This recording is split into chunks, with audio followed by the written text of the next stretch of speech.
Topping today's news, the government considering its next move on COVID testing at the borders, the latest on the suspected monkeypox case in country, and Grand Bahama real estate bouncing back.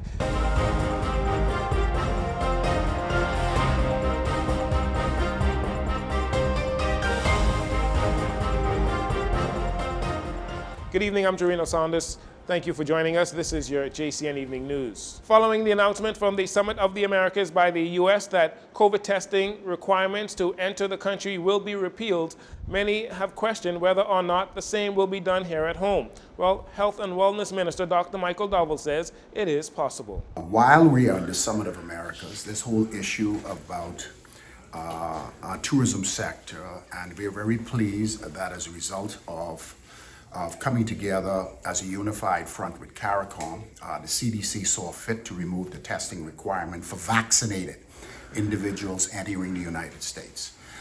We have to look at what we're doing. I made it very clear that our EOC is taking into consideration the possibility of removing the testing coming into the country. And that is all on the backdrop because if you begin to monitor our cases in this particular fifth wave, you will see that we are now on the decline. So because we're on decline, that is back on the table.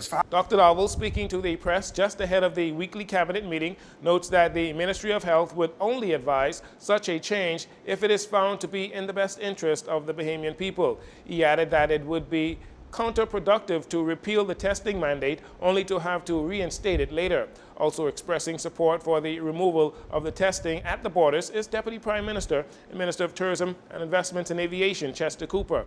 The DPM says he is not at all surprised that the U.S. made the move, as it is a worldwide thing that is going on. I think this is the way the world is going. I was in London the other day, and there are basically no remaining COVID protocols, certainly none that's mandated. And we are seeing many other countries going this way. We're not particularly surprised that the U.S. has decided to drop their testing requirements for entry. We think this is going to be overall positive for tourism. We have already received a lot of inquiries from stakeholders as to if we will follow or when we will follow. As the Minister of Tourism, I can tell you that the less friction there is for tourists coming to our shores or returning home would be positive for our overall tourism numbers. DPM Cooper contends that while the impact of removing the testing mandate will have positive ripple effects on the tourism sector, this decision is not one to be taken lightly. He says the logistics will be discussed by the government at today's cabinet meeting. Miles Laroda, the Minister of State responsible for the Disaster Reconstruction Authority, is looking to put the incident between the Speaker of the House of Assembly, Patricia DeVoe, and Captain Stephen Russell, the Director of the National Emergency Management Agency, NEMA, in its rearview mirror.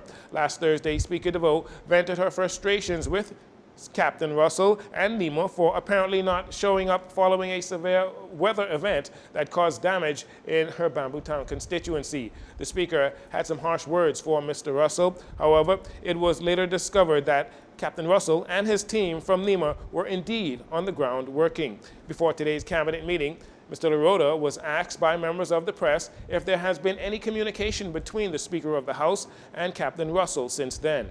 Mr. Russell was a part of a team that went into Grand Bahama and Bimini on Saturday. So, that matter is finished. I did speak with the Speaker. The Speaker and I share a very cordial relationship, and we have moved on from that. Some members of the public are of the opinion that the Speaker should publicly apologize to Captain Russell. However, the Speaker is standing by her statement and says she sees no reason to apologize. Mr. Laroda was further pressed and asked if he thought the Speaker's action towards NEMA and Captain Russell were appropriate. I can't speak to the Speaker's intention. I know to be a good person, a kind-hearted person. I am Minister responsible for NEMA. It was my job to respond to the concerns that would raise. We did that, and it's time to move on. Asked if he thinks Captain Russell is doing a good job leading NEMA, Mr. LaRota said only that he and Captain Russell have a good working relationship and that there are a lot of things going on with NEMA that is currently preparing for the hurricane season. He says they continue to work well together. With a number of murder victims in recent months being those individuals out on bail for various criminal offenses, the question arising is how can this latest trend be prevented? Can there be laws put in place that keep those alleged criminal suspects on remand to keep them safe or even prevent them from committing other crimes? Well, National Security Minister Wayne Monroe has the answer to that question. Well, the issue about that is simply this. We have tried, and politician after politician has sought to fool the public by passing laws that they know couldn't stand constitutional scrutiny. Remember, we had laws that say you couldn't get bail for this and you couldn't get bail for that. And I'm persuaded that at the time those laws were passed, the people passing them were well aware that although they would do that to placate the public, that didn't have a snowball chance in hell of surviving. And so it's pointless to tell the public things just to bring comfort to you. But how does that help those alleged criminals once out on bail from being gunned down or returning to the system? Minister Monroe contends that the law says a person is presumed innocent until proven guilty and cannot be punished before they are found guilty. Therefore, bail is part of the alleged criminal's constitutional right. If you find somebody, for instance, who is on bail for homicide, who is involved or said to be involved in gang activity, the death may be as a result of the matter that they're before the court for, or it might be as a result of their lifestyle adopted. You have to be concerned about it in any event. Bail can be refused for the person's own protection, but you often find that people, when confronted with you ought to be kept in custody for your protection, they prefer not to be in custody. And if they insist on being released on bail and they make the requirements to be released on bail, then the courts will release them.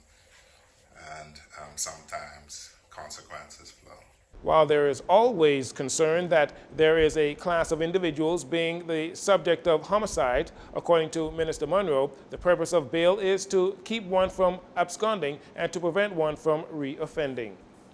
A total of 17 armed robberies were recorded last week in New Providence, with Police Commissioner Paul Roll stating on Monday that 2 male suspects are currently being questioned in relation to the incidents. The robberies are said to have taken place mainly in the Carmichael Road area, the southeastern area, and the eastern areas of New Providence. Commissioner Roll shared the following details. One of note is a telephone store on Carmichael Road where culprits relieved the proprietors of some 21 iPhones, and we believe that that is related to at least one other armed robbery. The other armed robbery was an incident of jewelry theft in the Carmichael Road area. At this time, the commissioner noted that the police are following all available leads in relation to this trend of theft and robbery.